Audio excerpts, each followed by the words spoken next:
একটি derive class থাকবে, কনসেপ্টটা ওরকম না। তো কনসেপ্টটা কিরকম, যে সেখানে মাল্টি লেভেলও হতে পারে। সেক্ষেত্রে একটি ডিরাইভ ক্লাস আরেকটি ডিরাইভ ক্লাসের সাথে সম্পর্ক করবে। এটাকে যদি আমি গ্র্যান্ডফাদার বলি, তাহলে বি হচ্ছে আপনার ফাদার, সি হচ্ছে ইয়োরসেলফ। মানে আমরা বংশানুক্রমে আমি আমার বাবার সাথে, আমার বাবা আমার দাদার সাথে কানেক্টেড। সো ঘটনাটা যদি সেভাবেই ঘটে, তাহলে আমি যেভাবেই হোক না কেন আমার দাদার ইনস্ট্যান্স গুলো, গ্র্যান্ডফাদারের ইনস্ট্যান্স গুলো ব্যবহার করতে পারবো। তার কার্ড, তার প্রাইভেট কার্ড, তার তার বাড়িতে যেতে পারবো, তার বাড়িতে বসতে পারবো, পারার কথা, যেহেতু আমরা একই বংশের লোক। তাহলে সেক্ষেত্রে পরীক্ষার খাতায় কি আপনার আপনার দাদার নাম লেখার দরকার আছে? What is your grandfather name? দরকার নেই। আপনি যখন আপনার বাবার নাম লেখেন, তার মানেই আপনি automatically connected with your grandfather. আমরা কোনো জায়গায় ফর্ম পূরণের সময় বাবার নাম আর মার নাম লিখি, তাই না? হুম, তো গ্র্যান্ডফাদার গ্র্যান্ডমাদারের নাম লিখতে হয় না, কারণ আপনার বাবার কাগজপত্রের মধ্যে আপনার দাদার নাম নাম লেখা আছে। বিষয়টা এইভাবে চিন্তা করবেন। যখন একটি সফটওয়্যার তৈরি করবেন, তখন দেখবেন যে যখন আপনি কোডের রিপিটেশন কমানোর চেষ্টা করবেন, কিংবা আপনি যখন কোনো আহ, আপনি যখন কোনো মাল্টিপল ওয়ার্ক কমানোর চেষ্টা করবেন, কিরকম, যে রিপিটেশন অফ দ্য ওয়ার্ক, একটা কাজ বারবার করতে হচ্ছে, কিরকম, একটা স্টুডেন্ট ম্যানেজমেন্ট সফটওয়্যারের কথা যদি আমরা চিন্তা করি, একটা বিশ্ববিদ্যালয়ে যদি আমরা একটা ইআরপি সফটওয়্যার কথা চিন্তা করি, তাহলে সেখানে দেখা যাচ্ছে যে স্টুডেন্ট আসলে একটা ক্লাস। কেন ক্লাস? কারণ এই স্টুডেন্টগুলো যখন ইউনিভার্সিটিতে ভর্তি হয়, তার একটা বৈশিষ্ট্য নিয়ে সে ভর্তি হয়। তাদের সকলেরই আইডি থাকে, সকলেরই নাম থাকে, সকলেরই অ্যাড্রেস থাকে, রোল নাম্বার থাকে, তাদের প্রিভিয়াস হিস্ট্রি থাকে। তাহলে আমার যদি একটি ক্লাসে যদি 50 জন স্টুডেন্ট থাকে, তাহলে আমি কি 50 জন স্টুডেন্টের জন্য 50 সেট ভেরিয়েবল ডিক্লেয়ার করব? তাহলে এই একটা বিশ্ববিদ্যালয়ের জন্য কতগুলো স্টুডেন্ট থাকবে? তাহলে কি ক্যাম্পাসে 12,000 স্টুডেন্টের জন্য 12,000 ইন্টু 200 ভেরিয়েবল ইন্টু 12,000 ইন্টু, আমি কি তাহলে 2,000 3,000 ভেরিয়েবল ম্যানেজ করবো একটা প্রোগ্রামিং সফটওয়্যার তৈরি করার জন্য? 3,000-এর মতো ভেরিয়েবল যদি ইন্টিজার ডাটা টাইপের হয়, তাহলে কি কম্পিউটার র্যামটা চলবে? মানে কম্পিউটার এই ভেরিয়েবল গুলো কোথায় জায়গা দখল করে বলেন দেখি? প্রাইমারি মেমোরিতে। প্রাইমারি মেমোরি মানে র্যাম। যখন প্রোগ্রামটা কম্পাইল হয়, তখন ভেরিয়েবল গুলো ডিক্লেয়ার করা ভেরিয়েবল গুলো স্পেস অ্যালোকেট করে। সেই ক্ষেত্রে দেখা গেল যে বড় কোনো সফটওয়্যার কিন্তু চলবে না, নর্মাল কোনো কম্পিউটারে চলবে না। কেন চলবে না? আমার ইউনিভার্সিটি স্টুডেন্ট হচ্ছে 12,000। একটা স্টুডেন্ট ভর্তি হওয়ার সময় যে ফর্মটা পূরণ করে, সেই ফর্মের মধ্যে ন্যূনতম 100 টু 100 থেকে 150টা ইনফরমেশন থাকে, ডাটা থাকে। সে ডাটাগুলো তাকে ফিল আপ করতে হয়। তাহলে এই ডাটাগুলো সবগুলো নিয়ে আমি একটা স্টুডেন্টের সফটওয়্যার চালাবো, ভর্তি করব, এতগুলো ভেরিয়েবল ডিক্লেয়ার করব, এটা কিন্তু ইম্পসিবল একটা ব্যাপার। এটা যখন অবজেক্ট ওরিয়েন্টেড প্রোগ্রামিং ছিল না, তখন মানুষ কষ্ট করে এভাবেই কাজ করতো। বাট এখন আমরা সি প্রোগ্রামিং এর যে কনসেপ্টে কাজ করেছি, 3টা ভেরিয়েবলের যোগফল নির্ধারণ করার জন্য 3টা ভেরিয়েবল যোগ নিয়েছি। একটা ক্লাসের একটা স্টুডেন্ট 5টি সাবজেক্টে পরীক্ষা দিয়েছে, সে এভারেজ কত নাম্বার পেয়েছে, এই জন্য 5টির জন্য 5টি ভেরিয়েবল আমি নিয়েছি। একটি স্টুডেন্টের জন্য 5টি সাবজেক্টের জন্য 5টি ভেরিয়েবল। তাহলে কি আমার ক্লাসে 50 জন স্টুডেন্ট থাকলে কিন্তু আমি 5 ইন্টু 50 250টি ভেরিয়েবল ডিক্লেয়ার করব তার রেজাল্ট বের করার জন্য। সো এইভাবে যদি আমি কাজ করি, তাহলে আমার কাজটা কত কঠিন হতে পারে। এই প্রক্রিয়া থেকে বের হয়ে আসার জন্য অবজেক্ট ওরিয়েন্টেড প্রোগ্রামিং এর সূত্রপাত, যে আমি রিইউজ করতে পারি যেন কোডকে। একটা স্টুডেন্টের জন্য, একটা স্টুডেন্টের ভর্তির জন্য, কিংবা একটা স্টুডেন্টের রেজাল্ট প্রসেস করার জন্য যে কয়টি ভেরিয়েবল দরকার, আমি সেই কয়টি ভেরিয়েবলই ডিক্লেয়ার করব। কার মধ্যে ডিক্লেয়ার করব? এটা ক্লাসের মধ্যে ডিক্লেয়ার করব, কারণ এটা একটা ক্লাস, এটা একটা কম্পাউন্ড ডাটা টাইপ ক্লাস। এই ক্লাসের মতো কে? এই এই ক্লাসের মতো হচ্ছে আমাদের ক্লাসের, যেমন আমাদের এখানে যে স্টুডেন্টগুলো আছে, কে কে আছে, তেমন ধরেন আমি বলি, লিমন হচ্ছে স্টুডেন্ট ক্লাসের একজন মেম্বার, আশিক স্টুডেন্ট ক্লাসের একজন মেম্বার, আব্দুল মান্নান স্টুডেন্ট ক্লাসের, ফাইজা স্টুডেন্ট ক্লাসের মেম্বার, সুমাইয়া স্টুডেন্ট ক্লাসের মেম্বার, মনিকাও স্টুডেন্ট ক্লাসের মেম্বার। এরা সবাই স্টুডেন্ট ক্লাসের মেম্বার। তাহলে আমরা যদি ক্লাস ডিক্লেয়ার করার পরে আমরা নিজেরা নিজেরা যদি আলাদা আলাদা অবজেক্ট হয়ে আমরা আলাদা আলাদা মেথড হয়ে যায়, তাহলে কিন্তু আমাদের জন্য সুবিধা। কি সুবিধা যে আমরা একই ভেরিয়েবল সবাই আলাদা আলাদাভাবে ব্যবহার করতে পারলাম নিজেদের রেজাল্ট তৈরি করার জন্য এবং নিজেদের ইআরপিতে নিজেদের ডাটা দেখার জন্য, নিজেদের ম্যানেজমেন্ট করার জন্য। তাহলে প্রোগ্রামার কি করতে পারবে? তার সকল স্টুডেন্টের জন্য একটাই ভেরিয়েবলের সেট দিয়ে সবার ডাটা প্রসেস করতে পারবে। এখন আপনি বলতে পারেন যে, "স্যার আমাদের মধ্যে কি পুনরায় কোনো ক্লাসের প্রয়োজন আছে?" থাকতে পারে। প্রোগ্রামার যদি মনে করে যে, "না, আমি এখন ফিমেল আর মেল একটা ক্লাস করব।" মানে স্টুডেন্ট ক্লাসের আন্ডারে আরেকটা ক্লাস বানাবো মেল ক্লাস এবং আরেকটি ক্লাস বানাবো ফিমেল ক্লাস। এটা হতে পারে। যদি মেয়েদের এবং ছেলেদের মধ্যে কোনো ভেরিয়েবল আলাদা থাকে কিংবা পরিস্থিতি এরকম বাধ্য করে যে স্পেশাল কিছু ক্যাটাগরি শুধু মেয়েদেরই থাকবে, ছেলেদের থাকবে না। সো সেগুলোকে চিহ্নিত করার জন্য প্রোগ্রামার আরেকটি ক্লাস ডিজাইন করতে পারে। প্রোগ্রামিং এর বিষয়টা হচ্ছে প্রোগ্রামিং লজিক, আরেকটি হচ্ছে আর্কিটেকচার, সিনট্যাক্স। প্রোগ্রামার তার কাজের ম্যানেজমেন্টের জন্য, কোয়ালিটি ডেভেলপমেন্টের জন্য তার স্বাধীনতা আছে যে সে একটি ক্লাস ব্যবহার করবে না ৩টি ক্লাস ব্যবহার করবে। কিন্তু তাকে মাথায় রাখতে হবে সে যেন অ্যালগরিদমিক কমপ্লেক্সিটি ইনক্রিজ না করে এবং স্পেস কমপ্লেক্সিটি ইনক্রিজ না করে।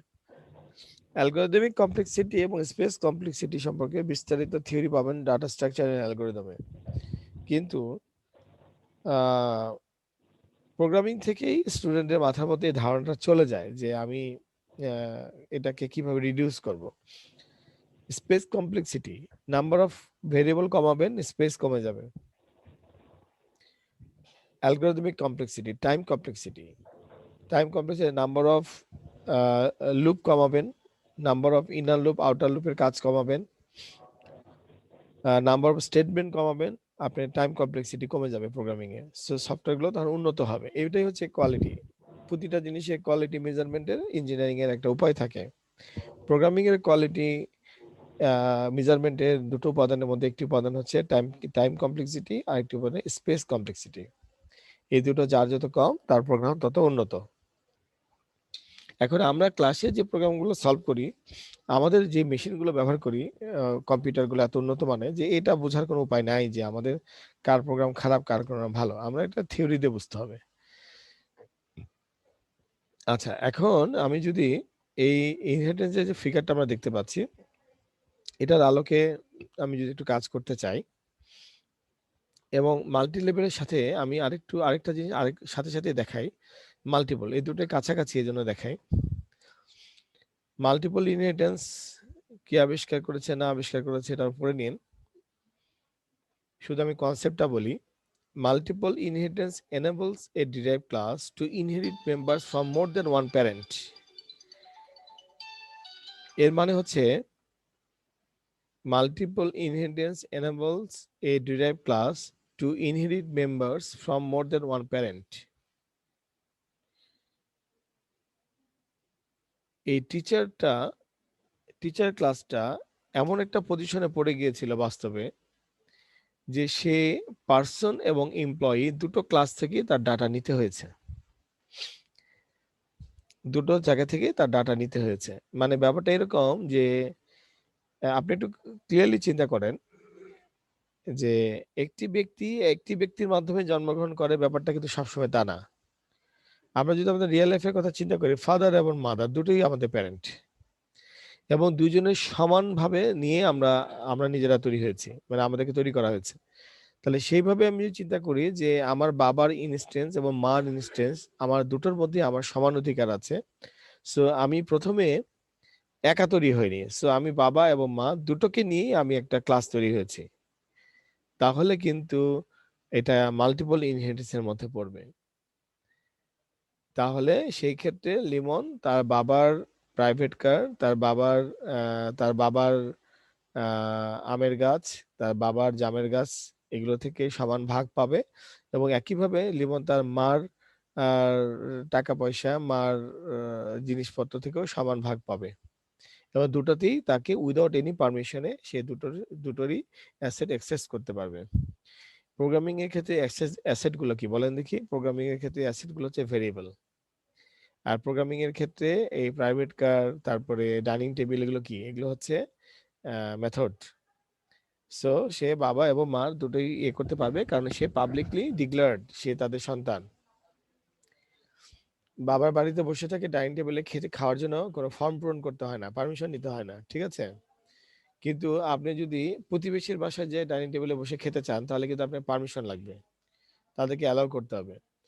ব্যাপারটা ঠিক তাই। যখনই আপনি একটি প্রোগ্রামিং ব্লক কিংবা একটি সম্পর্ক তৈরি করবেন দুটি জায়গার ভিত্তিতে, তখন আপনি ভাববেন যে এটা মাল্টিপল ইনহেরিটেন্স স্ট্রাকচারে পড়েছে।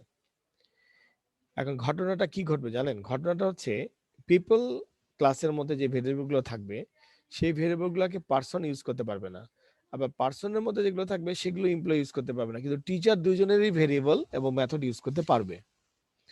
তাহলে প্রোগ্রামিং এর ক্ষেত্রে মেনের মধ্যে আমরা কোনটাকে ডিক্লেয়ার করব? আমাদের বুদ্ধিমানের কাজ হবে টিচারকে ডিক্লেয়ার করা। আমরা যদি টিচারকে ডিক্লেয়ার করি তাহলে পার্সন এবং এমপ্লয়ি এই দুটোরই ইনস্ট্যান্স দুটাই আমরা, পাবে। হ্যাঁ এটা দুটোই পাবো, এটা বুঝে গেছেন, দুটোই আমরা ইউজ করতে পারবো, ঠিক আছে? জি স্যার। তো এই থিওরিটা আমরা এখন অল্প করে বুঝলাম, হালকা করে, কারণ আমাদের এই থিওরিটা বেশি মাথার মধ্যে ঢোকালে প্রোগ্রাম করতে অসুবিধা হবে। মাল্টি লেভেল এবং মাল্টিপল, এই হালকা করে দুটো চিত্র যে আমরা দেখলাম এই দুটো চিত্রকেই আমি সাথে করে নিয়ে যাব। হ্যাঁ, এটার ফিগারটা এরকম, ওকে ফাইন, আমি এভাবে কোড লিখবো এই ফিগারের মতো করে। ঠিক একইভাবে আমরা রাইট সাইডে দেখতেছি মাল্টিপল ইনহেরিটেন্স, এটার ফিগারটা এরকম। সো এই দুটো ফিগার আমাদের সামনে থাকবে, প্রয়োজনে এই দুটো ফিগার স্ক্রিনে বারে বারে ব্লগে এসে দেখে নেবেন। আচ্ছা, এই যে দুটো কনসেপ্ট, আমাদের প্রোগ্রামিংটাকে এই দুটো কনসেপ্টের উপরে আমাদেরকে বাড়াতে হবে। সো আমরা আছি হচ্ছে ইনহেরিটেন্সের মধ্যে। ইনহেরিটেন্স, এই ইনহেরিটেন্সের কনসেপ্টের মধ্যে আমরা একটা কনসেপ্ট ডেভেলপ করলাম 1.1 এসে, সিম্পল ইনহেরিটেন্স। সিম্পল ইনহেরিটেন্স, ওকে।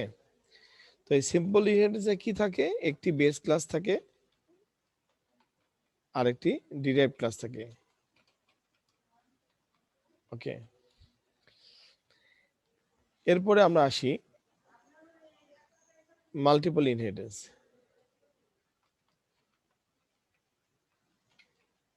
মাল্টিপল ইনহেরিটেন্সে কি থাকে?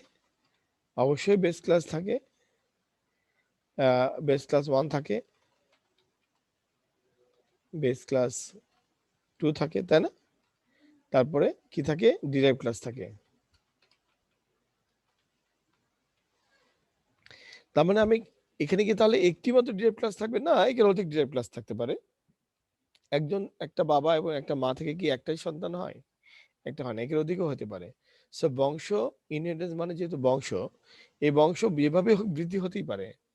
সো বেস ক্লাস আমি এখানে 1 2 দিয়ে এটা বুঝাইলাম যে একের অধিক বেস ক্লাস আছে, আর কিছু না। সো একের অধিক বেস ক্লাস আছে এবং তাদের ডিরাইভ ক্লাস আছে, ডিরাইভ ক্লাসে একের অধিক থাকতে পারে, সমস্যা নেই।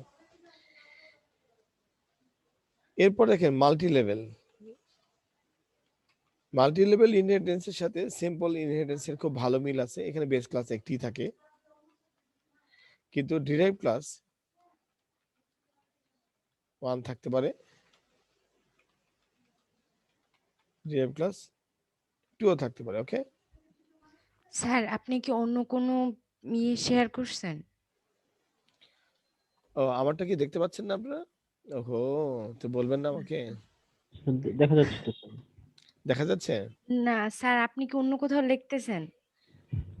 হ্যাঁ, আমি এটা এমএস ওয়ার্ডে লিখছি, এটা কি দেখতে পাচ্ছেন না কেউ? না স্যার, এটাই আমি বলতেছি যে আপনি টাইপ করতেছেন, স্যার দেখতে শুনতেছি। পাচ্ছি তো স্যার। আমি দেখতে পাচ্ছি না কেন? দেখতে পাওয়ার কথা তো, আমি তো দেখতেছি শেয়ার ঠিক আছে, আমি ফুল স্ক্রিন শেয়ার দিয়েছি। আপনার মনে হয় নেটওয়ার্ক হ্যাং হয়ে আছে। আচ্ছা ঠিক আছে স্যার, আমি দেখতেছি। আপনার মনে হয় ব্যান্ডউইথ লো মনে হয় একটু। হ্যাঁ হ্যাঁ, হইতে পারে। আমি কথা দেখি। কিন্তু ফাইজার ঠিক মতো আমি শুনতে পাচ্ছি আর কি। তাহলে base class, derive class 1, derive class 2, ঠিক আছে। তো এর মধ্যে কোনো একটা জায়গায় এটা আছে। এখন আমরা এই কনসেপ্টটুকু আমাদের এই পর্যন্ত আমাদের আসছি পড়াশোনাতে, ঠিক আছে।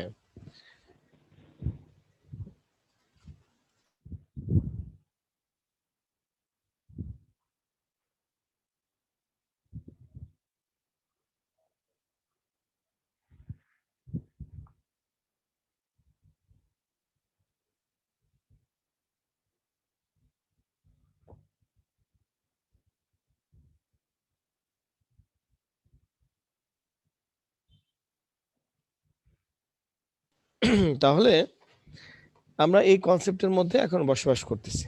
এখানে থাকা অবস্থাতে আমরা কিছু প্রোগ্রামিং প্র্যাকটিস করতেছি। মেইনলি দেখেন থিওরিটা এত ছোট, তাই না? ইনহেরিটেন্স, বাট এটা শুধুমাত্র স্ট্রাকচারটা মনে রাখতে হবে আপনার কৌশল করে। এই যে আমার চোখের সামনে আমরা যেটা দেখতে পাচ্ছি এটাই কনসেপ্ট, এর বাইরে আর কিছু মনে রাখার দরকার নাই। প্রোগ্রামিং এ one paragraph, two paragraph, three paragraph, 1 page, 2 page, 3 page এবং থিওরি মুখস্থ করার কোনো দরকার নেই, লেখারও দরকার নেই। প্রোগ্রামিং এর ক্ষেত্রে কলা কৌশলগুলো মনে রাখতে হবে, টেকনিকগুলো মনে রাখতে হবে। ওকে, এখন আমরা যদি সিম্পল ইনহেরিটেন্সের কথা আমরা প্রোগ্রামিং করেছি, মাল্টিপল ইনহেরিটেন্সে আমরা কোনো প্রোগ্রামিং করিনি। আমরা মাল্টিপল ইনহেরিটেন্সের এখন একটা প্রোগ্রামিং করব। প্রথম প্রোগ্রামিংটা আমরা কোনো জটিল প্রোগ্রামিং করব না, আমরা সিম্পলি চেষ্টা করব হচ্ছে একটা স্ট্রাকচার মানে কোড লিখে এটাকে প্র্যাকটিস করার। আপনাদের মধ্যে আমি যে দুর্বলতা পেয়েছি সেই দুর্বলতা হচ্ছে আপনারা স্ট্রাকচারটাকে সহজে মেনে নিতে চান না। প্রোগ্রামিং করতে পারেন আমি দেখেছি, কিন্তু স্ট্রাকচারটার ভিতরে প্রোগ্রামিং করেন না কেন? কারণ আসলে একটা মানুষ সি প্রোগ্রামিং এ স্ক্রিনে আপনারা অভ্যস্ত হয়ে গেছেন। ওই অভ্যস্ত হয়ে যাওয়ার পরে ওখান থেকে হুট করে বেরিয়ে আসা একটা কঠিন। তো এই জন্য দেখতেছি যে অনেকে হোমওয়ার্ক করে ফেলতেছে, হোমওয়ার্ক মিলে যাচ্ছে, কিন্তু ফাইনালি দেখা যাচ্ছে যে স্ট্রাকচার প্রোগ্রামিং এর মধ্যে হোমওয়ার্কটা ঢোকে নেই। ঠিক আছে, আচ্ছা আমি এখন আমরা একটা প্রোগ্রাম প্র্যাকটিস করি P5.1। সময় খেয়াল করেন যখন আপনি জি স্যার। যখন আপনি এই ফাইলের নাম লিখবেন, হোয়াট এভার ইট ইজ, যতগুলাই ডট থাকুক না কেন সমস্যা নাই, লাস্টের ডটের পরে ডট সিপিপি এটা আপনি হাতেই লিখবেন। এখানে আমি লিখি স্যার, আমার প্রবলেমটা হচ্ছে আমার একটা ফোল্ডার তৈরি করা লাগবে, এটাই হচ্ছে। আচ্ছা, ফোল্ডার তৈরি করতে হবে নাকি? জি স্যার, সি প্লাস প্লাস এর জন্য। আচ্ছা, তারপরে সেভ টাইপের C by C plus plus, এখানে C by C plus plus থাকলে প্রবলেম নাই, বাট এখানে ডট সিপিপি যেন থাকে। ঠিক আছে, সেভ। আর আরেকটা জিনিস আমি বলি, এখানে এখানে টুলসে যাবেন, সরি সেটিংসে যাবেন। সেটিংসে সবাই দেখবেন কম্পাইলার মেনুতে 3 নম্বরে যাবেন, যাবার পরে এই গ্লোবাল সেটিংটা অনেকের প্রবলেম থাকে ইনস্টল করার পরে। এখানে এসে দেখবেন এখানে এটা হচ্ছে কম্পাইলার সেটিং, এটা সবারই একরকমই থাকবে। এটা হচ্ছে আমি দেখাই,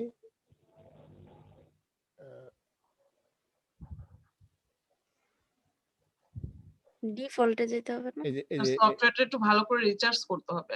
এই যে রিসেট ডিফল্ট, ঠিক আছে, জি এই যে স্যার। দেখতে পাচ্ছেন রিসেট ডিফল্টে ক্লিক করবেন। বা রিসেট ডিফল্টে ক্লিক করলে যেটা হবে সেটা হচ্ছে যে এই ডিফল্ট জিএনইউ পিসি কম্পাইলার যেটা, সেই ডিফল্টটা কিন্তু উঠে থাকবে। ঠিক আছে, তাহলে আপনাদের 2 নম্বর প্রবলেমটা যাবে। আর সেটিং এর মধ্যে আরেকটা জায়গা আছে, সেই জায়গাটার নাম হচ্ছে এনভায়রনমেন্ট। ঠিক আছে, এই জি স্যার। এনভায়রনমেন্টের মধ্যে যেন অবশ্যই দেখবেন যে explorer.exe বাই সিলেক্ট এটা থাকে, অনেকের ক্ষেত্রে ইনস্টল করার পর এটা থাকে না কিন্তু। ঠিক আছে, এই যেটা, তাহলে মোটামুটি ভাবে আপনাদের সেটিং আমার মনে হয় যে ডিফল্ট করে ফেললে আর কোনো কাজই দরকার নেই, ডিফল্ট করলে সবই অটোমেটিক্যালি রিসেট হয়ে যায়। ঠিক আছে, জি স্যার। জি স্যার, আচ্ছা, ডিফল্ট থেকে ঠিক না করলে প্রোগ্রাম রান নেয় না। এটা একবার করা লাগে এই কোড ব্লকে। আচ্ছা, এখন আমরা p5.1.cpp তে একটা প্রোগ্রাম প্র্যাকটিস করব, include IO stream using std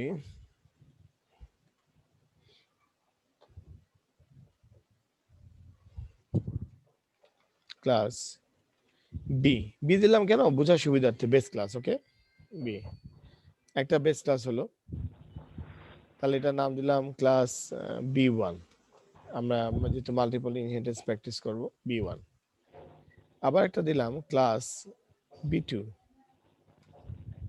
দেখেন দুটো ক্লাসের মধ্যে কিন্তু কোনো রিলেশন নাই, এখানে ইনহেরিটেন্স করা এখনো হয়নি। ইনহেরিটেন্স কিভাবে করে, কোলন দিয়ে, তাই না? কোলন দিয়ে পাবলিক B1 করলে এটা হতো সিম্পল ইনহেরিটেন্স, বাট আমি এটা করলাম না, তারপরে আমি আরেকটি ক্লাস তৈরি করলাম, এটা ডি মানে ডিরাইভ ক্লাস। ওকে, তো ডিতে আমি যে কাজটা করলাম সেটাকে আমি বললাম কোলন পাবলিক, ওকে, বি1 কমা বি2। আমার ধারণা আমি ডিক্লারেশনটা ঠিকই লিখেছি, অনেকদিন পরে যেহেতু লিখতেছি আমি একটু দেখি। তার মানে ডিটা হচ্ছে টিচার। হ্যাঁ, যেমন ধরেন এখানে হ্যাঁ ডিজার টিচার, আমি দেখে নেই যে আমরা ঠিক লিখলাম কিনা। ওকে, ক্লাস পার্সন, একটা ক্লাস পার্সন নামে একটা ক্লাস ছিল। ওকে ফাইন, পার্সন ক্লাস শেষ হয়েছে। এরপরে ক্লাস এমপ্লয়ি, এমপ্লয়ি ক্লাস শেষ হয়েছে। ইনহেরিটেন্সটা হয়েছে কিভাবে, ক্লাস টিচার কোলন দিয়ে পাবলিক পার্সন কমা পাবলিক এমপ্লয়ি। মানে আমি লিখতে একটু ভুল করেছি, সেটা হচ্ছে যে পাবলিক কথাটা দুইবার লিখতে হবে, ঠিক আছে, পাবলিক বি1 পাবলিক বি2। ওকে, B1 B2 তো স্যার বড় হাতের হবে ক্যাপিটাল। হ্যাঁ বি1 বি2টা অবশ্যই বড় হাতের হবে, কারণ আমি বড় হাতে লিখেছি, তা না হলে এরর দেবে। বি1 বি2, ঠিক আছে। আচ্ছা, তাহলে class B one class B two derive class public B one public B two, ঠিক আছে। এটা হচ্ছে সেন্টেক্স। স্টুডেন্টকে প্রথমে এইভাবে আগে সেন্টেন্সটা তৈরি করে নিতে হয়, ঠিক আছে, তারপরে প্রোগ্রাম লিখতে চেষ্টা করলে তার কোনো প্রবলেম হবে না।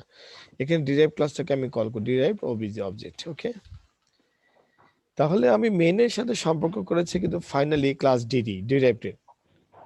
আর বি1 বি2 কিন্তু ইন্ডিভিজুয়ালি দুটা ক্লাস, তারা একজন আরেকজনের কোনো কিছু ইউজ করতে পারবে না, কিন্তু ফাইনালি যে কাজটা করতে হবে, আমি যদি একা ইউজ করতে চাই তাহলে আমাকে এটার উপায় আছে, সেটা আমি দেখাচ্ছি। আমি আগে প্লেনটা দেখাই। প্লেন প্রোগ্রামিংটা হচ্ছে এটা। এখন আমি তাদের মধ্যে আলাদা আলাদা ভাবে একটু টেস্ট করি সেন্টেক্সটা, এরপর আমি আরেকটা প্রোগ্রাম লিখবো পাবলিক। ওকে, এখানে আমি ইন্টিজার আই নামে একটা ভেরিয়েবল করলাম, ঠিক আছে। এখানে বললাম void I, sorry void input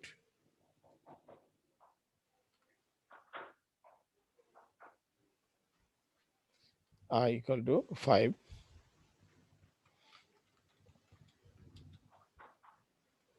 public integer j void, এখানে আরেকটা ভয়েড ইনপুট দিলাম। দেখেন দুটো যে আলাদা তার প্রমাণ দেখেন, দুটো একই নামে দিলাম, সে বুঝবেই না। ক্লিয়ার, j ইকুয়াল টু দিলাম 10। ইচ্ছা করি আমি একই নাম দিয়েছি, একই নাম দিয়েছি যে এরপর দেখি কি ঘটনা ঘটে। ওকে, তাহলে দুটো ক্লাস, তাদের দুটো ক্লাসেরই দুটো দুটো করে প্রপার্টিজ আছে, ইনস্ট্যান্স আছে, একটা হচ্ছে ভেরিয়েবল, একটা হচ্ছে মেথড। এই ক্লাসটারও একটি নিজস্ব ভেরিয়েবল আছে এবং নিজস্ব মেথড আছে। ওকে, আমি যদি ক্লাস ডিতে এই কাজটা বলি, পাবলিক সেকশনে পাবলিক সাম, আচ্ছা এটাকে আমি একটু হ্যাঁ পাবলিক ইন্টিজার সাম, আমি বললাম রিটার্ন করো আই প্লাস জে। কোশ্চেনটা হচ্ছে আই প্লাস জে সে কেন চিনবে? এই জন্য চিনবে যে আই প্লাস জে ক্লাস ডির কোনো প্রপার্টিজ না, ক্লাস ডির কোনো ইনস্ট্যান্স না, কিন্তু তারপরও চিনতে পারবে কারণ আমরা দেখতে পাচ্ছি লাইন নাম্বার 22-তে ইনহেরিটেন্স গঠিত হয়েছে এবং এখানে আমরা স্বীকৃতি দিয়েছি যে তার প্যারেন্ট হচ্ছে বি1 এবং বি2, এই জন্য সে আই এবং জে কে ম্যানিপুলেট করতে পারবে। এবং লাইন নাম্বার 25-এ লক্ষ্য করে দেখেন আমরা একটি মেথড ইউজ করেছি, যে মেথডটা রিটার্ন টাইপ আছে ইন্টিজার। সো রিটার্ন টাইপ আছে মানেই রিটার্ন লিখতে পারলাম, মানে যে তাকে কল করবে সে তাকে রিটার্ন করতে পারবে। ওকে, আমি আমার মেইনে আসলাম, আমি অবজেক্ট ভেরিয়েবলটাকে দিয়ে সরাসরি আমি কি কাজ করতে পারবো। আমি যদি সরাসরি এই কথাটা লিখি obj.sum, তাহলে প্রোগ্রামিং এর এই অংশটুকু এক্সিকিউট হবে, আমি যে অংশটুকুকে মার্ক করেছি, কিন্তু এই অংশটুকু এক্সিকিউট হলে রিটার্ন করবে, কিন্তু এখানে রিটার্ন রিসিভ করার জন্য কেউ নাই। সো আমি এখানে সি আউট দিলাম, আমি সি আউটের মাধ্যমেও রিটার্ন রিসিভ করতে পারি ইচ্ছা করলে। তো আমি রিটার্ন রিসিভ করলাম, আমি রিটার্ন সি আউটটা স্যার আলাদাভাবে অন্য জায়গায় লেখা যায় না sir? Return I plus J ওখানে লেখা যায় না স্যার? সি আউট এখানে আমি লিখলাম না এই জন্য যে যেহেতু এই ভেরিয়েবলটা আমার হচ্ছে রিটার্ন টাইপ মেথড ইন্টিজার। খুব ভালো করে খেয়াল করে দেখেন সাম নামে আমি একটি মেথড তৈরি করেছি, তাই না? জি সাম মেথডের সামনে কি লেখা আছে? Integer, prototype. সো একজন প্রোগ্রামার যখন প্রোটোটাইপ ডিক্লেয়ার করে তার মানে সে রিটার্ন করতে চায়। কোনো একটি কারণে সে সেখানে আউটপুটটা প্রদর্শন করতে চায় না, আউটপুটটা সে অন্য জায়গায় প্রদর্শন করতে চায়, যেখানে তাকে কল করা হবে সেখানে সে প্রদর্শন করতে চায়। ক্লিয়ার? Clear sir. সো আমি এই জন্যই এখানে একটা ভ্যারাইটি জানার চেষ্টা করেছি যে এখানে পরপর দুটো মেথড, এই মেথডটা ভয়েড টাইপের দিয়েছি, এটাকে ভয়েড টাইপের দিয়েছি, এই মেথডটাকে ইন্টিজার টাইপের দিয়েছি, যাতে করে একটা ভ্যারাইটিস ক্রিয়েট করা যায়। দুই মেথডের কাজ দুই রকম। আচ্ছা, এখন আমি সিআউট এর মধ্যে অবজেক্ট অফ সাম আমি এটাকে কল করলাম, তাহলে কি আসলে সাম ভ্যালুটা এখানে আউটপুটে দেখাবে? দেখাবে না। কারণটা হচ্ছে সে রিটার্ন আই প্লাস জে করবে, আই প্লাস জে কে সে চিনে, সমস্যা নাই, আই ডিক্লারেড অবস্থায় আছে, জে ডিক্লারেড অবস্থায় আছে। কিন্তু মেথডের বৈশিষ্ট্য হচ্ছে মেথড এমন একটা জিনিস, সেটা একটা সাব প্রোগ্রাম, সাব রুটিন। ওর ভিতরে যে কোডগুলো থাকে সে মেথডকে কল না করলে সে কোডটা কখনো রান হয় না। এই জন্য আমাদেরকে যে কাজটা করতে হবে, আমাদেরকে অবশ্যই OBJ OBJ dot OBJ dot INP OBJ dot, আমার প্রোগ্রামটার মধ্যে এরর থাকতে পারে। ওকে, আমি একটু রান করে দেখি। এরর আছে, এরর আছে, নাই তো স্যার। এখন এরর আছে 16 হলো কিভাবে? 10 আর জাভাস্ক্রিপ্ট। 5 15 হওয়ার কথা, ঠিক আছে? Actually this is nothing but A garbage, ঠিক আছে? গার্বেজটা কিভাবে বলবো? ইন্টিজার আই ইকুয়াল টু 0, আমি এখানে 0 ভ্যালু দিলাম। ইন্টিজার জে, এই জন্য initialization is most important to understand the real scenario of the program. দেখেন এখন 0 আসছে, ঠিক আছে? তাহলে আগে 15 আসছে কেন? এই মডার্ন এডিটর গুলোতে অনেক বাগ আছে, যে বাগগুলোর কারণে মডার্ন এডিটর গুলো রিয়েল এররই মানুষকে বলে না। এই প্রোগ্রামটাতে কিন্তু এরর ছিল, বাট কি কোড ব্লক বলে নাই। জি তো অ্যাকচুয়ালি সেটা আনডিফাইন্ড ভেরিয়েবল ছিল, ভেরিয়েবলের মান ছিল না, গার্বেজ আসার কথা, বাট সে একটা ইন্টিজার ভ্যালু রিটার্ন করেছে। তো আমি 0 0 দিলাম। এখন এই প্রোগ্রামিং এর এই অংশটুকু রানই করেনি। এখন কোশ্চিন হচ্ছে, যদি আমি রান করাতে চাই তাহলে কি আমি লিখবো ও ওবিজে ডট আইএনপি? আমার কোশ্চেন হচ্ছে ওবিজে ডট আইএনপি লিখলে কোন মেথডটি রান করবে? কোন মেথডটি রান করবে? D is directly connected with B one and B2. B one এবং বি2 তে দুটোতেই আইএনপি নামে দুটো মেথড আছে। দুইটাই করবে দুটোই স্যার। রান করবে কিনা? ওকে, না করবে না, তার মাথা খারাপ হয়ে যাবে, অ্যাম্বিগুয়াস হয়ে যাবে। এতক্ষণ পর্যন্ত এরর দেয়নি, রান করছিল। তার মানে কি অবজেক্ট ওরিয়েন্টেড প্রোগ্রামিং এ সিনট্যাক্স এররটা কম্পাইলার প্রথমে ধরতে পারে, আর রিমেনিং সাব প্রোগ্রামগুলোকে সে ধরতে পারে না। সেগুলোকে ধরতে পারে যখন আপনি ইনপুট আউটপুট দিয়ে টেস্ট করবেন, ঠিক আছে? এখন দেখেন request for member INP is ambiguous. এই কথাটা এই জন্য বললো, আর আমি ইচ্ছা করে প্রোগ্রামটা এই জন্য ক্রিয়েট করলাম, প্রবলেমটা সেটা হচ্ছে এটা বোঝানোর জন্য। D actually at a time এই দুটোকেই বুঝে, তার মানে বোঝা গেল ডি মানেই ডিরাইভ ক্লাস মানেই B one and B two at a time. জি যদিও আমার তৈরি করার সময় ডুপ্লিকেসি দেখায়নি, কিন্তু এই দুটো এট এ টাইম বোঝা যাচ্ছে, এই দুটোর আর কোনো মাফ নাই, এই দুটো এট এ টাইম। তার মানে মেথডের নাম এট এ টাইম সে বুঝে যাচ্ছে। তাহলে আমাকে অবশ্যই এই কাজটা করা যাবে না, আমাকে এটা দুটো আলাদা আলাদা মেথড ক্রিয়েট করতে হবে, কল করতে হবে ওবিজে ডট আইএনপি টু। এখন আসেন তাহলে আইএনপি টু এবং 1 আমাকে লিখে আসতে হবে। ওখানে স্যার তাহলে ভয়েড ইনপুট 1 ভয়েড ইনপুট 2 হ্যাঁ, ভয়েড ইনপুট 1 এবং এর পরেরটাতে ভয়েড স্যার। ইনপুট, এটা না স্যার, উপরে এটা এটা 2 এটা হবে হচ্ছে স্যার। এটা 2 এবং উপরেরটাতে আমাকে দিতে হবে 1। ওকে, এখন আমি যদি কম্পাইল করি তাহলে আমার ইনশাআল্লাহ কোনো এরর আসবে না, আমার আউটপুট আসছে 15। ওকে, জি so this is the case of a multiple inheritance. এটা একটা সলিড প্রোগ্রাম, স্যার। আন্ডারস্ট্যান্ডিং লেভেলের এখানে প্রোগ্রাম। এখানে স্যার একটা বিষয় করা যায় না, এখানে আমরা লিখছি স্যার দুইটাই ইনপুট লিখছি, এই জন্য আমরা ইনপুট 1 ইনপুট 2 লিখছি। আমরা যদি এখানে আরেকটা জিনিস লিখি ভয়েডের পরে ইনপুটের জায়গায় অন্য কিছু লিখি, তাহলে তো সেখানে 1 2 লেখা দরকার নেই। সেক্ষেত্রে আমরা এখানে name mean name should be different, যে কোনো নাম লিখতে পারবেন, ঠিক আছে? মেন ফাংশন ওইখানে আমরা ওবিজে ডট অন্য কিছু লিখলাম। হ্যাঁ হ্যাঁ, তো আমি এখানে একটা কারিকুটি দেখাই, ক্লিয়ার? যেমন ধরেন সবার পরে তো আইএনপি টু আছে, তাই না? তা আমি যদি আইএনপি ওয়ানটাকে ওমিট করে রাখি, ওইভাবে ওমিট করে রাখি, এটাকে বলে function call by function. So আমি আইএনপি টুটাকে যখন কল করব, ক্লিয়ার? তখন আমি কি আসলে এখানে INP1টাকে কল করতে পারবো? মাল্টিপল ইনহেরিটেন্সের অনেক লিমিটেশন আছে। দেখেন এটা যদি মাল্টি লেভেল হতো, আমি এটা এই জন্য লিখলাম, আমি এটা পরবর্তীতে ব্যাখ্যা করবো আর কি। সে দেখেন এরর দিয়েছে, সে বললো যে এটা কোন জিনিস, আমি তো চিনি না, আমাকে লিখতে দিল না। INP1 is a valid function name but I cannot use it. আমি কেন ইউজ করতে পারি না? কারণ তাদের মধ্যে সম্পর্ক নাই। বুঝতে পেরেছেন আমার কথা?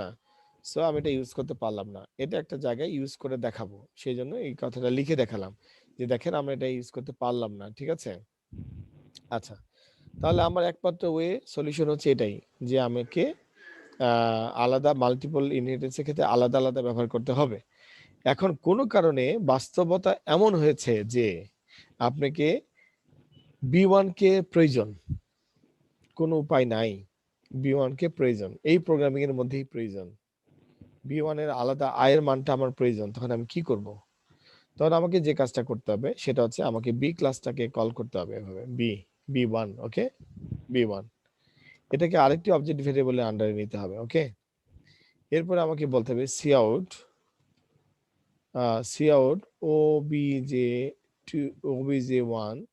obj2 ডট আই, ওকে।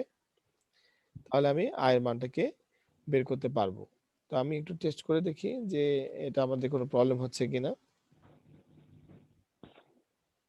দেখেন 15 and 0, ওকে। কোশ্চিন হচ্ছে যে স্যার আয়ের মানটা 0 দেখালো কেন, 5 আয়ের মানটা আয়ের মানটা কেন 5 5 দেখালো না? এই জন্য দেখালো না, দেখেন যখন আমি ইনপুট 1 কে একবার কল করেছিলাম, আয়ের মানটা যখন আমি পেয়েছিলাম আমার মেইনের মধ্যে, বাট সেটি আরেকটি অবজেক্টের আন্ডারে। তার মানে হলো কি, তার মানে অবজেক্ট ওরিয়েন্টেড প্রোগ্রামিং একটা লেয়ার মেনটেন করে। কি লেয়ার মেনটেন করে? সে আয়ের মানটা মেইন চিনে ঠিকই, বাট মেইন কিন্তু আপনাকে আয়ের মানটা চিনে এটা বললো না। এটা কিন্তু একটা সিকিউরড পার্ট। আয়ের মানটা সে চিনে, তারপর আপনাকে আয়ের মানটা দিতে পারলো না, দিল না, কারণ সে ওইটাকে কল করেছে আলাদা ইভেন্টের আন্ডারে, সেটা মনে রাখতে পারে। এই জন্য আপনাকে যে কাজটা করতে হবে, পুনরায় ob ob sorry obj2 dot dot input inp1 কে কল করতে হবে, ক্লিয়ার? কল করার পরে আপনাকে cout i আসতে হবে। তার মানে প্রোগ্রামিং এর দুটো পার্ট আমি এখানে তৈরি করলাম, আমি কমেন্টে এটা আলাদা করে দিলাম, ঠিক আছে।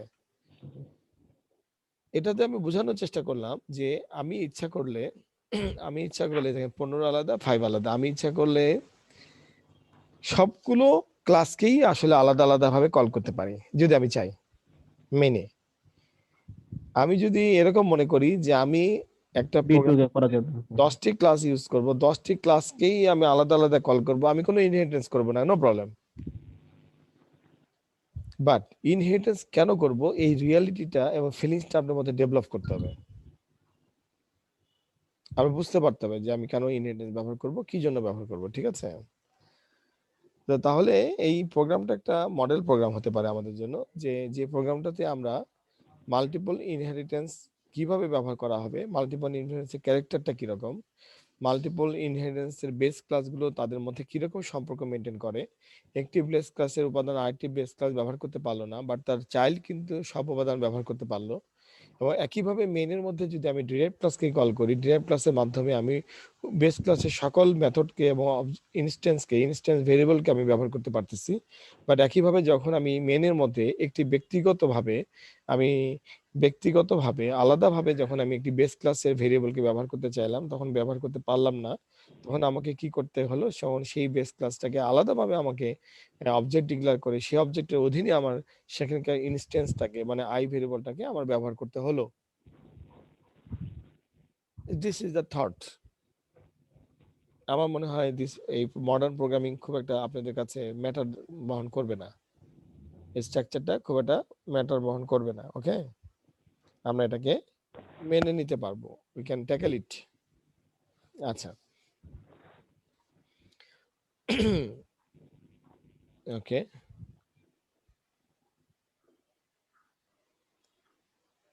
আমরা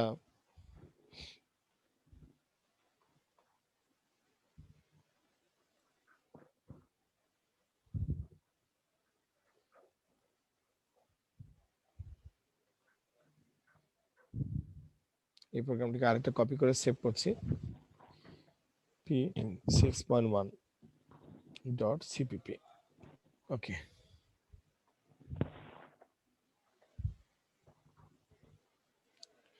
আমরা আমাদের প্রতিদিনই প্রতি ক্লাসে একটা প্র্যাকটিস প্রোগ্রাম থাকে, সো আমরা একটা প্র্যাকটিস প্রোগ্রাম করব।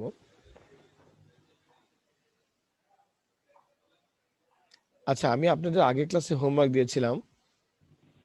কি হোমওয়ার্ক দিয়েছিলাম? স্যার ওই সিরিজ তিনটা সিরিজ সিরিজ দিয়েছিলেন আর একটা ডায়মন্ড প্যাটার্ন দিয়েছিলেন স্যার। ডায়মন্ড প্যাটার্নটা কার কার হয়েছে? ডায়মন্ড প্যাটার্নটা স্যার কিছু দূর চেষ্টা করেছিলাম স্যার, কিন্তু আমাদের ডায়মন্ড স্টার স্যার একদম সরল লেখা আছে, ডায়মন্ড আসে না। স্যার আমি একটা দিছি আপনাকে। আমি আপনার দুটো ইমেল পেয়েছি, তো স্যার ডায়মন্ডেরটা যায়নি। ডায়মন্ড এটা কি হয়েছে আপনারটা? স্যার আমারটা মিলছে, এখন ভিতরে সব ঠিকঠাক আছে কিনা স্যার এটা। আচ্ছা, আমি যেহেতু কম্পাইল করে দেখিনি কিংবা এখন টেস্ট করিনি, ঠিক আছে, ওটা দেখবো, সব দেখার পরে ওটা নিয়ে আলোচনা করব লিমন, ঠিক আছে? জি স্যার। আচ্ছা, আমাকে কিন্তু মনে করে দিতে হবে লিমন, আমি কিন্তু ছুটে যেতে পারি যে কোনো সময়, যে একটা বিষয় তো এটা গুরুত্বপূর্ণ একটা বিষয়, যে আমি একটা হোমওয়ার্ক দিয়েছিলাম, সেই হোমওয়ার্কের মধ্যে স্টার প্যাটার্নটা আমাদের মিলছে না, তো সেটা নিয়ে তো একটা আলোচনায় বসতে হবে আমাদেরকে, তাই না? জি স্যার। আচ্ছা, write a program two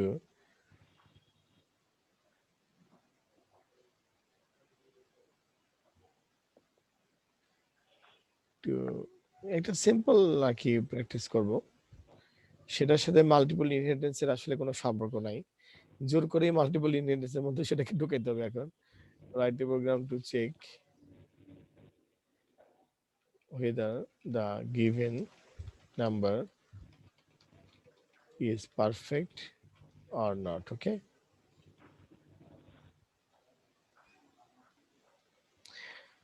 write a program to check whether the given number is perfect or not. Okay, এরকম একটা প্রোগ্রাম আমি চেক করতে চাচ্ছি, তো পারফেক্ট নাম্বার কি, ক্লিয়ার?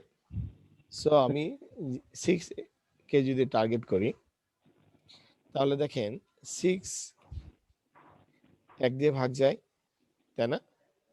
2 দিয়ে ভাগ যায়, 3 দিয়ে ভাগ যায়, তাই না? জি জি স্যার। 6 ছাড়াই 3টি নাম্বারকে দিয়ে ভাগ যায়, এই 3টি নাম্বারকে যোগ করেন দেখি। সো 6 আমি হয় যদি স্যার। বলি 1 plus 2 plus 3 equal to 6, clear? G So sir. I can say that is a perfect number. Okay, 6 is a perfect number. তো এরকম 4 is not a perfect number.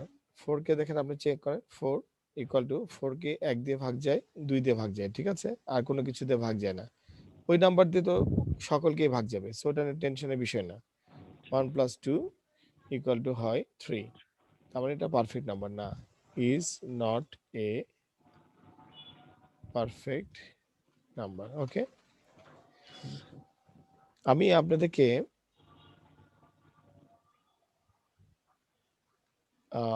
5 minute চিন্তা করার সময় দিব, ঠিক আছে? 5 মিনিট, আমি 10 মিনিট সময় নেব, ঠিক আছে?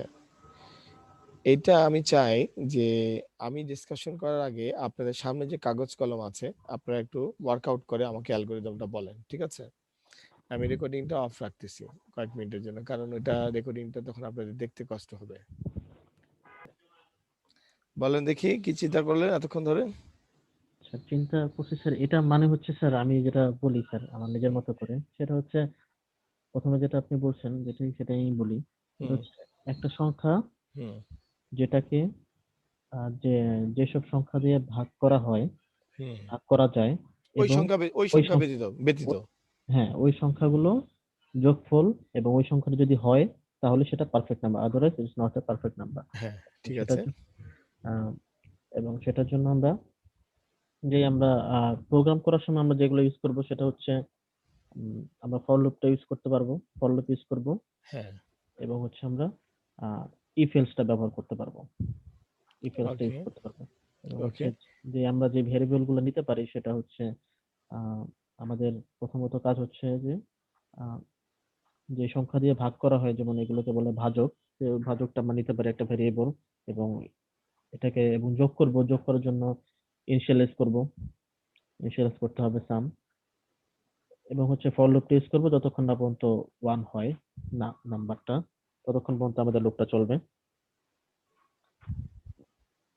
তারপর হচ্ছে আমরা তার মানে this logic is similar to the prime number checking, ঠিক আছে? জি স্যার, শুধু জি প্রাইম স্যার, নাম্বারে আমরা একটাকে অ্যাভয়েড করেছি, 2 থেকে ভাগ দিয়েছি, এখানে 2 থেকে ভাগ দিব না, নাথিং এলস। এটাই আমি জানতে চাচ্ছিলাম যে আমাদের কোনো প্রোগ্রামের সাথে লজিক মিলে কিনা, ঠিক জি আছে? স্যার, অ্যানালাইসিসটা পিওরলি করলে আমরা দেখতে পাচ্ছি যে আমরা পূর্বের ক্লাসে যে প্রবলেম সলভ করেছি তার সাথে মিলে যায় অ্যাকচুয়ালি।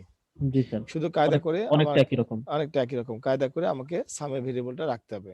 জি ওকে ফাইন। আমি যদি এখন কোডিং এ আসি, তাহলে আমি এখন টিচার যদি বলে যে solve it using the multiple inheritance, তাহলে একটা বিপদ। অ্যাকচুয়ালি এটা মাল্টিপল ইনহেরিটেন্স সলভ করার মতো প্রবলেম না, কিন্তু যদি আমি তারপর করতে চাই আমাদের আজকে প্র্যাকটিসের জন্য, তাহলে আমি ইচ্ছা করলে করতে পারি। স্যার, কিরকম? বাকিটা ল্যাব ক্লাসে দিবেন স্যার, আমাদের তো এখন একটা ক্লাস আছে একটা থেকে অনুপম স্যার।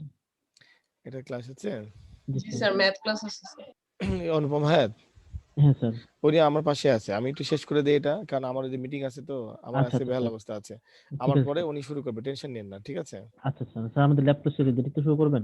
And আমি মনে হয় ওইটাই বুঝতে পারছি না, আমার মনে হয় ল্যাবের ক্লাসে শিডিউল এদিক ওদিক হতে পারে, এই জন্য আমি রিস্ক নিচ্ছি না আর কি, ঠিক ওকে আছে? স্যার, ওকে স্যার, আচ্ছা, এখানে দেখেন স্যার এটাকে আপনি যেটা যে করতে বললেন, এটা তো আমরা নরমালি চিন্তা ভাবনা করে মানে সি এর মতো করেই করতে পারি, মানে সি এর মতো করে করতে পারেন, বাট আপনি আর সি এর মতো করে করবেন না, আপনি সবকিছু না না সি এর মতো করব না, কিন্তু মানে ওইটা নরমাল চিন্তা ভাবনা না স্যার? হ্যাঁ প্লাস নর্মাল প্লাস চিন্তা কিছু ভাবনা, হ্যাঁ প্রোগ্রামিং এর সব চিন্তা ভাবনা নর্মাল। যত প্রোগ্রামিং আছে, আপনি যখন ডট নেটও প্রোগ্রামিং করবেন, পিএইচপি তে প্রোগ্রামিং, সব চিন্তা ভাবনা একই রকমই হবে। C is everything. যেভাবে আপনাকে টিচার চিন্তা করা শিখিয়েছে, ওই চিন্তাটা সারা জীবনের জন্য প্রযোজ্য। আপনি শুধুমাত্র ট্রান্সফর্ম করবেন একটা জায়গা থেকে আরেকটা জায়গায়। এটা এইভাবে ছিল, ওটা ওভাবে ছিল। আপনি বাংলায় বলতেন আমি ভালো আছি, ইংলিশে বলবেন আই এম ফাইন। শুধুমাত্র আপনি কনভার্ট করবেন, ঠিক আছে? আপনি চিন্তাগুলোকে কনভার্ট করবেন। তো এখানে আমার মেইনটাকে আমি এভাবেই রাখলাম। উপরে ক্লাসে গেলাম, ক্লাসে যাওয়ার পরে একটা পারফেক্ট নাম্বার আমাকে ইনপুট নিতে হবে। সো আমি একটা ভেরিয়েবল এখানে আই না রেখে এটাকে নাম দিলাম নাম। এটা বেটার হয়, দেখতে সুন্দর হয়। ইনপুট নিলাম, এখানে সিন এর মান দিয়ে ইনপুট নিলাম। ওকে, সিন নাম, সিন নাম। তার মানে এই এই এই মেথডের কাজই হচ্ছে ইনপুট নেওয়া। এটা আইএনপি নাম দিলাম। ওকে, তার কাজ হচ্ছে ইনপুট নেওয়া, ফাইন। এরপরে দেখেন আমি যে কাজটা করতে পারি সেটা হচ্ছে ইনপুট নিলাম একটা, আমার একটা বুঝতেই পারতেছি যে আমার একটা ভেরিয়েবল লাগবে, যে ভেরিয়েবলের কাজ হচ্ছে এটাকে চেক করা। সো এটার নাম নিলাম আই। ওকে, এটার নাম দিলাম হচ্ছে চেক, চেক। ওকে, জি আই আই চেক না, আই হচ্ছে সাম দিলাম, ভয়েড সাম। মানে আমি ভেরিয়েবল ভাগ ভাগ ভাগ সরি কোশ্চেন গুলোকে আমি, কোশ্চেন্ট মানে যেগুলোতে ভাগ যায়, কোশ্চেন্ট গুলোকে আমি একটা জায়গায় স্টোর করব। ক্লিয়ার? যদি জি ভাগ যায়, তাহলে যদি ভাগ যায় কাকে কাকে দিয়ে ভাগ গেল সেটা আমি একটা জায়গায় কায়দা করে করব।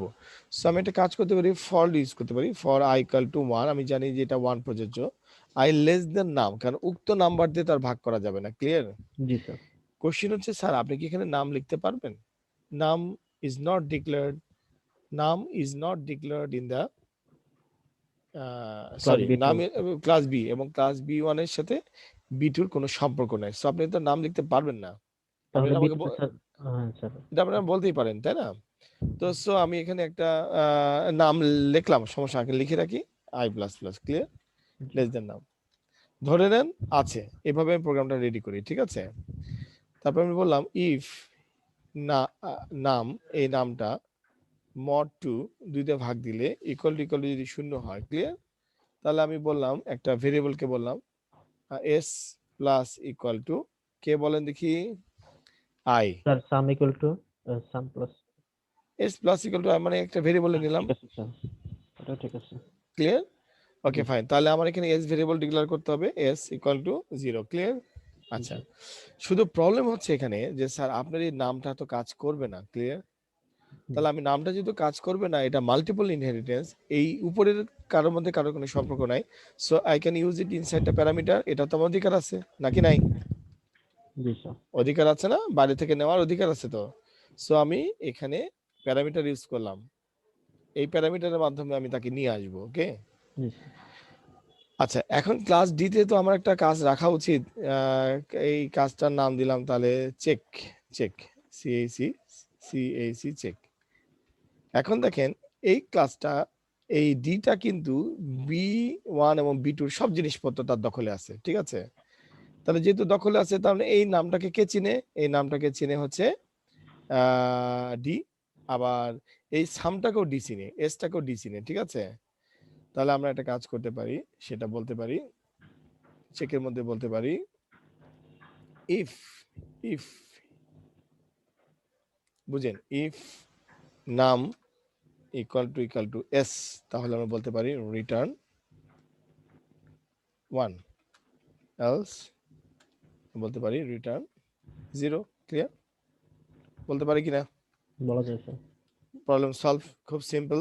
এখন আসেন, অবজেক্ট ভেরিয়েবল ডিক্লেয়ার করলাম, করার পরে তার মানে আমার এই অংশটুকু পুরোপুরি আমার কন্ট্রোলে চলে আসছে। এই অংশটুকু কন্ট্রোলে আসার পরে এখানে জটিলতা আছে কি? জটিলতা আছে হচ্ছে আমি এই আইএনপি কে কল করতে হবে মাস্ট, তাহলে ভেরিয়েবল ডিক্লেয়ার হবে না, এবং সামকে আমার কল করতে হবে। ওকে, তাহলে আমি যে কাজটা করব, আমি আইএনপি কে কল করব obj.inp কে কল করব, দেখেন লিস্টে চলে আসছে। ওকে, আইএনপি কে কল করার পরে, আইএনপি কে কল করার পরে, আইএনপি কে কল করার পরে আমার কাজ হচ্ছে সামটাকে চেক কল করা, ঠিক আছে? সামটাকে কল করলে সামের বৈশিষ্ট্য হচ্ছে তাকে আমার কিছু একটা দিতে হবে। তো এখানে তো আবার ভয়েড, এটা তো রিটার্ন টাইপ নেই, তাই না? না তাহলে এখানে দেখেন, এই যে দেখেন প্রোগ্রাম আপনাকে, চিন্তাটাই আপনাকে বাধ্য করবে প্রোগ্রামটাকে সঠিক করতে, ঠিক আছে? আমি যদি ইনপুট নেওয়ার পরে এটাকে রিটার্ন করে দিই, তাহলে প্রবলেম আছে কারো কোনো? তো আমি এটা ইন্টিজার লিখলাম, আমি ইনপুট নিলাম, নামের ভেরিয়েবল ইনপুট নিলাম, তবে আমি আবার কি করলাম, রিটার্ন, রিটার্ন নাম করলাম, ঠিক আছে? এই যে নামটা যে রিটার্ন করলাম, তার মানে আমি ইনপুট ভেরিয়েবলটাকে যখন নিলাম, এই অবজেক্টটা রিটার্ন করলাম, মানে এখানে একজন এটাকে রিসিভ করার অধিকার রাখে। X equal to, clear? জি আচ্ছা, এখন আপনি দেখেন আমি কি করলাম, obj.sum, এই সামকে কাকে দিলাম, সামের ভিতরে ঢুকাই দিলাম এক্স কে, ঠিক আছে? তাহলে এক্স উপরে উঠে গেল। কিভাবে উঠে গেল? এই যে এক্স এখানে ঢুকে গেল, কার মধ্যে ঢুকে গেল? ইন্টিজার নামের মধ্যে দিয়ে ঢুকে গেল, ঢুকে ভিতরে চলে গেল, ঠিক আছে? এইটা সাম একটা মেথড যার রিটার্ন টাইপ নাই, বাট সে প্যারামিটার আছে, সে বাইরে থেকে একটা মান নিতে পারে, যে মানের মাধ্যমে সে কাজ করতে পারে। সো আমি বাইরে থেকে টেকনিক্যাল একটা মান পাঠিয়ে দিয়েছি। এই ভেরিয়েবলের নাম যে নাম হতে হবে তা কিন্তু না, you can write it anything X, no problem. যদি আপনার কনফিউশন ক্রিয়েট হয়, তাহলে আমি এক্স করে দিলাম, ঠিক আছে? এক্স করে দিলাম, মানে বাইরে থেকে আসছে, ঠিক আছে? আচ্ছা, তাহলে আমি এক্স পাঠিয়ে দিলাম। এখন আমার ভ্যালিডিটি আছে ও ও বি ওবিজে ডট চেক কে কল করার। তাহলে ওবিজে ডট চেক কে কল করলে ওবিজে ডট চেক যে কোনো একটা কাজ করবে। কি কাজ করবে? রিটার্ন করবে 1 অথবা 0। সো আমি এক্স ভেরিয়েবলের মাধ্যমে সেটাকে আবার রিসিভ করলাম, ঠিক আছে?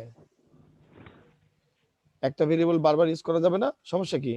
উপরে এক্স কে তো মান ইনপুট যেটা নিয়েছিলাম সেটা নিয়েছিলাম, আবার দিয়েওছি। সো আমার এক্স এর আর কোনো দরকার নেই। এখন এক্স এর মাধ্যমে আমি নতুন একটা এই 0 অথবা 1 একটা এক্স এর মধ্যে স্টোর করলাম।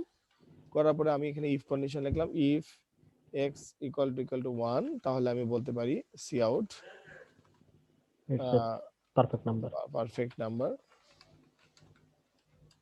এলস আমি বলতে পারি cout not a perfect number.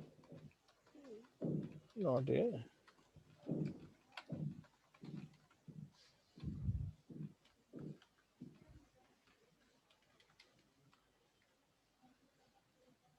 ওকে।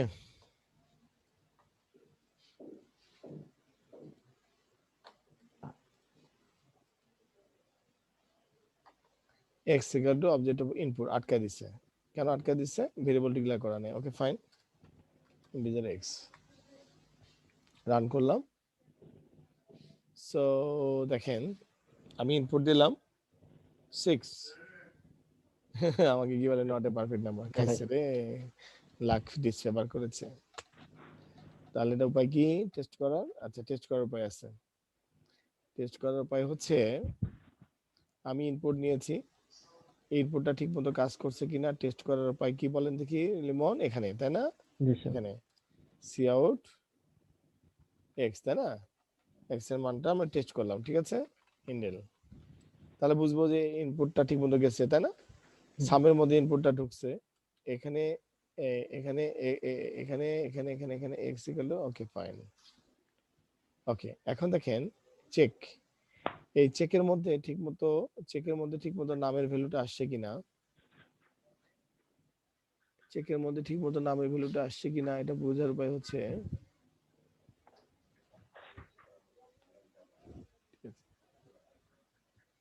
আচ্ছা, এটার মধ্যে উপায় হচ্ছে কাউট নাম কাউট এক্স, ওকে ইন্ডেল ওকে, আমরা জাস্ট চেক করে দেখি, ঠিক আছে, তাহলে এখানে এক্স তাই না, এটা এক্স এর মানটা এক্স না এটা এস এস,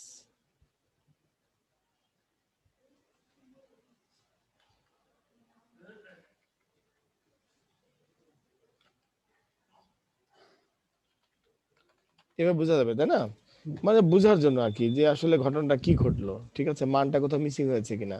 6 দিলাম, 6 মানে কাজ হয়েছে, নামের মান 6, ওকে, এস এর মান 15, অনেক কিছু এসে পড়ছে।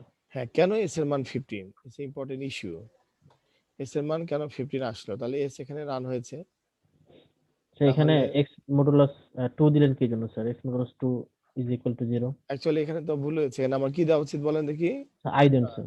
এক্স মড আই, ক্লিয়ার, জি স্যার। আমি তো আই দিয়ে ভাগ দিব, এই জন্য তার মাথা খারাপ হয়ে গেছে। 6, এই যে perfect number, clear, perfect number আসছে স্যার। পারফেক্ট ওই নাম্বার। বাকি বাকগুলো স্যার বুঝতে হবে স্যার। আচ্ছা, এখন আমি যে কাজটা করব, আমি আচ্ছা দেখলেন আমরা কিভাবে একটা বাগ করলাম, প্রোগ্রামিং এর ডিফেক্ট বের করলাম, এইভাবে সিআউট দিয়ে দিয়ে টেস্ট করতে হয় যদি কোনো বিপদে পড়েন যে আসলে কোথায় প্রোগ্রামটা কাজ করছে না। এখন আমি যদি দেই 4 তাহলে বলবে নট পারফেক্ট, দেখেন not a perfect number, okay, G sir, ঠিক আছে।